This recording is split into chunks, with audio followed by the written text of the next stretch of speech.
ఏడే నాగేంద్రబాబు వెళ్ళిపోయాడా?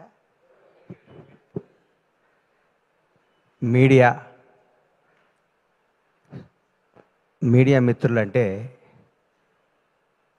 మన హృదయాన్ని, మన జీవితాన్ని ప్రజల వద్దకి తీసుకెళ్ళి వీళ్ళు ఇదిరా బాబు అని చెప్పి, ఒక పోలీసు వాళ్ళకి హాలిడే ఉండదు, అలాగే ఈ మీడియా సోదరులకు కూడా మేము పండగ రోజు ఓపెనింగ్ పెట్టుకుంటే పండగ రోజు పరిగెత్తుకుంటూ వస్తారు.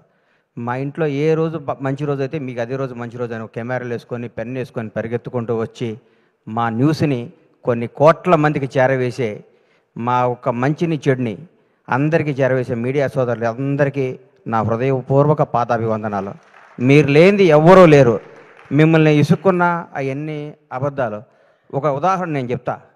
ఎస్వి కృష్ణారెడ్డి గారు నన్ను వినోదంలో చిత్రంలో పరిచయం చేసినప్పుడు శ్రీకాంత్, శివాజీ రాజా, ఉత్తేజ్ తదితరులు అనేసారు. నా ఫోటో కూడా పక్కన పెట్టి 2 రోజులు నిద్రపట్టలేదు, నా పేరు వేయలేదు అని. ఆ టెన్షన్, ఆ బాధ ఎప్పటికీ మర్చిపోలేను. అంటే ఆ రోజు గణేష్ అని రాస్తే ఎంత బాగుండేది అని ఫీల్ అయ్యాను నేను. అప్పుడు కుమారస్వామి గారని ఒక రిపోర్టర్, అన్న కుమార్ అన్న నా పేరు ఎందుకు రాలేదు అని అడిగా ఫోన్ చేసి. సారీ గణేష్ మర్చిపోయాను అన్నాడు. మీరు మా మీద కోపం వచ్చి ఒక్కరోజు పెన్ డౌన్ చేస్తే మాకు వణుకుతాయి కింద. మీ పవర్ అది, మీ గొప్పతనం అది. మీ అన్నీ మర్చిపోతారు. మేము మామూలు అసిస్టెంట్ డైరెక్టర్లుగా, చిన్న చిన్న ప్రొడక్షన్ మేనేజర్లుగా మాతో ఫ్రెండ్షిప్ చేసి మా స్థాయి పెరిగినప్పుడు కూడా మాకు అదే విధంగా గౌరవించే మీ అందరికీ మీ రుణం తీర్చుకోలేంది, మీ విలువ మేము వెలకట్టలేంది. ఎప్పుడు మీడియా సపోర్ట్ మా ఇండస్ట్రీ మీద ఉండాలి, మా నిర్మాతల మీద ఉండాలి. మేము తీసిన సినిమాని మీరు జనం దగ్గర తీసుకెళ్ళడానికి మీరు వారదై, అంబికా అగరబత్తి లాగా భక్తుడికి భగవంతునికి లాగా సినిమాకి జనానికి మధ్యలోనే వారధులు మీరు, సారథులు మీరు. ఎప్పుడు మీ విష్, మీ చల్లని చూపు మా సినిమాపై ఉండాలి. మా నిర్మాత శ్రేయస్సు కోరుకుని మీ అందరికీ మా హృదయపూర్వక కృతజ్ఞతలు. తెలుసు కదా, చిరంజీవి గారు స్వయం కృషి చేస్తాడు, ముఠా మేస్త్రి చేశారు. వెంకటేష్ బాబు బొబ్బిల్ రాజా చేశాడు, చంటి చేశాడు. నాగార్జున గీతాంజలి చేశాడు, శివ చేశాడు. సిద్ధు జొన్నలగడ్డ డీజే టిల్లు చేశాడు, తెలుసు కదా చేశాడు. ఇరగ్గొట్టేశాడు సిద్ధు.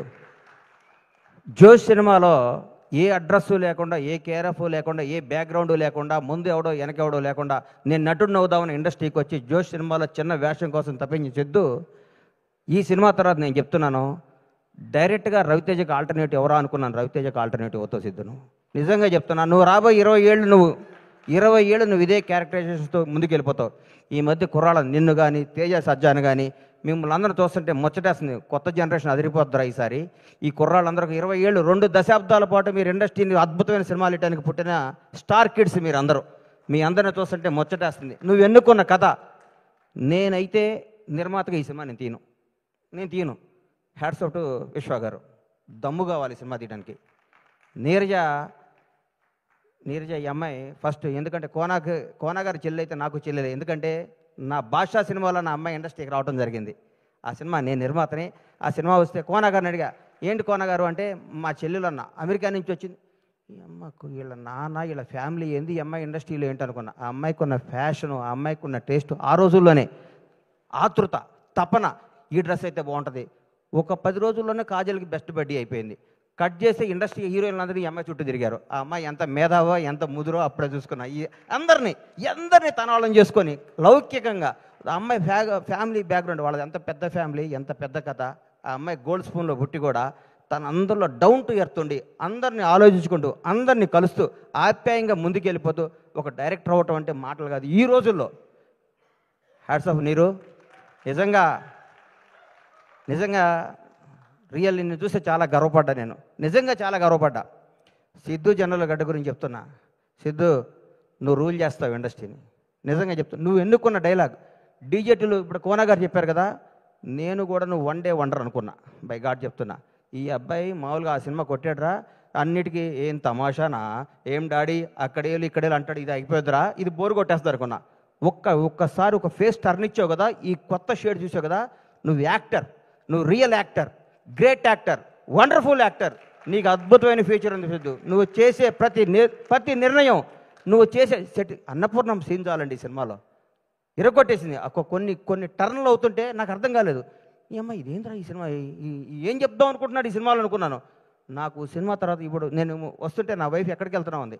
తెలుసు కదా ఫంక్షన్కి వెళ్తున్నాను, రవి ఫోన్ చేశాడు వెళ్తానంటే, ఏం సినిమా బావా, ఎంత మంచి సినిమా, ఈ మధ్యకాలంలో అట్లాంటి సినిమా చూడలేదు. నిజంగా యూనిట్ అందరికీ నా తరఫున కూడా అందరికీ కంగ్రాట్స్ చెప్పమని చెప్పింది. చూడన ప్రతి ఒక్కరికి చెప్తున్నా, లవ్ చేసుకునే ప్రతి ఒక్కరికి చెప్తున్నా, కొత్తగా పెళ్ళైన ప్రతి ఒక్కరికి చెప్తున్నా, ప్రతి ఒక్కరికి ఈ సినిమా తప్పకుండా చూడండి. ఇట్లాంటి సినిమా సూపర్ హిట్ చేయాలి. ఈ మధ్యకాలంలోనే వరుసగా మా విశ్వ గారు అమెరికా నుంచి టక్కేసుకొని వచ్చాడు, ఏం సినిమా తీస్తాడు అనుకున్న మా అందరికి కూడా వణుకు పుట్టిస్తున్న విశ్వ గారికి నిజంగా చెప్తున్నా, మిరాయ్ బ్లాక్ బాస్టర్. ఈ హీరోని పెట్టుకుని అంత బడ్జెట్తో సినిమా తీయడం అంత ధైర్యం కావాలి సార్, బ్లాక్ బాస్టర్ కావాలి సార్, జనాన్ని నమ్మటం కావాలి. మీరు కథను నమ్మి సినిమాలు తీస్తున్నారు సార్, అదే మీ సక్సెస్ విశ్వ గారు. నిజంగా యువర్ రియల్లీ గ్రేట్. మీరు మా తోటి నిర్మాత అవడం గర్వంగా ఉంది. అట్లాగే మా తమ్ముడు ఎస్కేని ఇప్పుడే చెప్పాడు, అన్నా నువ్వు రా అన్నా అని. నేను బ్లాక్ బాస్టర్ ఇచ్చే బ్రేక్ ఇచ్చా, ఇప్పుడు మొదలవుద్ది కొత్త సెకండ్ హాఫ్.